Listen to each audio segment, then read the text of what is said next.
नमस्कार, स्वागत आहे तुमचं आपल्या मम्मीज कोल्हापुरी किचन अँड लाईफस्टाईलमध्ये। आज आपण करणार आहोत अगदी लहानांपासून मोठ्यांपर्यंत आवडणारी आणि पौष्टिक, उपवासाला चालणारी अशी ड्रायफ्रूट खजूर बर्फी। करायला एकदम सोपी आहे। अगदी घरच्या साहित्यात तयार होणारी अशी खजूर बर्फी सगळ्यांना नक्की आवडेल। आजकाल सगळे एनर्जी बार खातात, हा आपण घरच्या घरी एनर्जी बार करू शकतो। चला तर आपण सुरू करूया। त्यासाठी आपल्याला खजूर 300 ग्रॅम लागतील। हे सीडलेस खजूर आहेत। काजू 50 ग्रॅम, त्याचे तुकडे करून घ्यायचे आहेत। बदाम 50 ग्रॅम, ह्याचेही ओबडधोबड असे तुकडे करून घ्यायचे आहेत। पिस्ते सजावटीसाठी लागतील। खसखस 2 चमचे, वेलदोडा पावडर 1 टीस्पून, तूप 2 टेबलस्पून। प्रथम आपल्याला हे खजूर मिक्सरमध्ये ओबडधोबड वाटायचे आहेत। खूप बारीक नाही वाटायचे, थोडे जाडसरच वाटायचे आहेत। या पद्धतीने आपण वाटून घेतलेले आहेत। प्रथम पॅनमध्ये खसखस भाजून घेऊया। अगदी मंद गॅसवर 2 मिनिटं भाजायची आहे।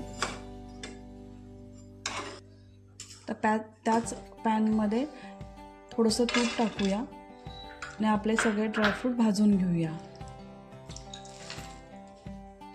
तुपामध्ये ड्रायफ्रूट भाजल्यामुळे त्याचा क्रंच खूप चांगला येतो आणि बर्फीमध्ये ते छान चवीला लागतं।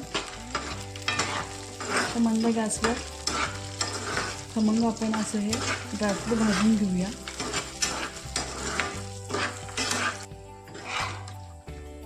हे भाजून झालेले आहेत, आता बाजूला काढून घेऊया।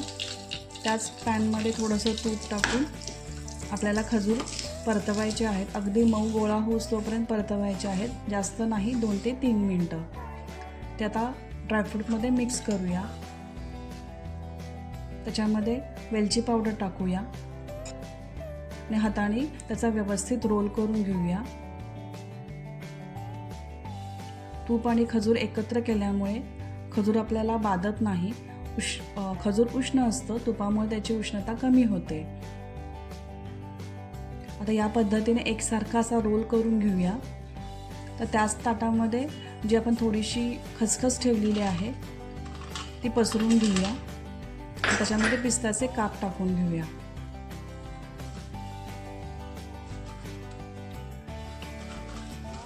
तर सगळीकडे ती खसखस लावून घेऊया। तुम्हाला हवं असेल तर छोटे छोटे 3 रोल केले तरी चालतील।